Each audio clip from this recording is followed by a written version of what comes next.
Here's how you can prepare Korean barbecue at home. If you're not in Korea, I know that going out to a Korean barbecue place might get a little bit too expensive, and to have it at home, it's not really enough just to throw some meat onto the pan because so much of the flavor comes from the side dishes. So here are 3 of the most common side dishes and some veggie prep that you can put together at home on a budget while tasting just as good. Let's prep some veggies and ingredients first. Wash some lettuce to halve and place to one side. You can also cut an onion into thick rings to cook along with the meat. Chop up some chili peppers if you enjoy having a kick of spice, and some garlic to go on the pan with your meat of choice.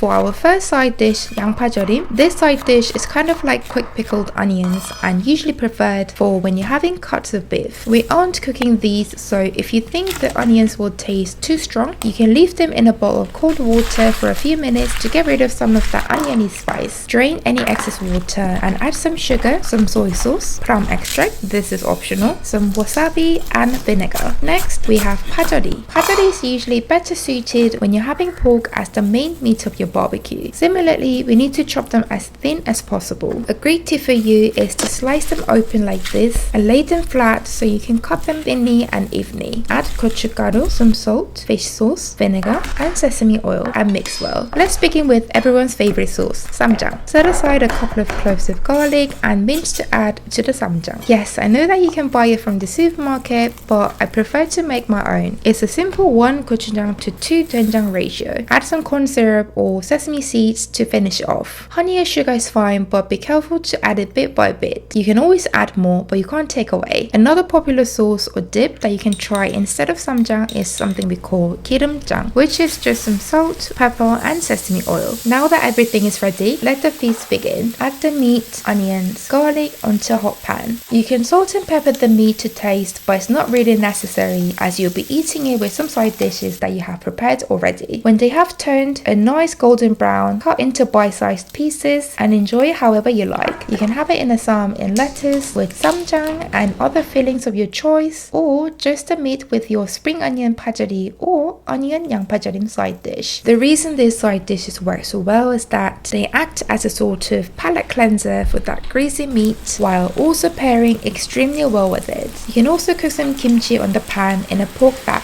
We usually add some kimchi around halfway, since if you add it from the start, it tends to burn or stick on the dry pan. If you have any kimchi that you have left for too long or has fermented too much, it is perfect to cook with the Korean barbecue. If you have watched this far, I'll show you one last trick that will be sure to impress your Korean friends. This is every Korean's favorite dessert, fried rice after a barbecue. Cut up some meat, kimchi, any vegetables or side dishes that you would like to add a bit of gochujang or Ssamjang and sesame oil and fry on the pan. Adding some seaweed and eggs are optional, but always a good idea. I'm seriously not kidding when I call this a dessert for Koreans. However much meat you've had, there's always room left for barbecue fried rice.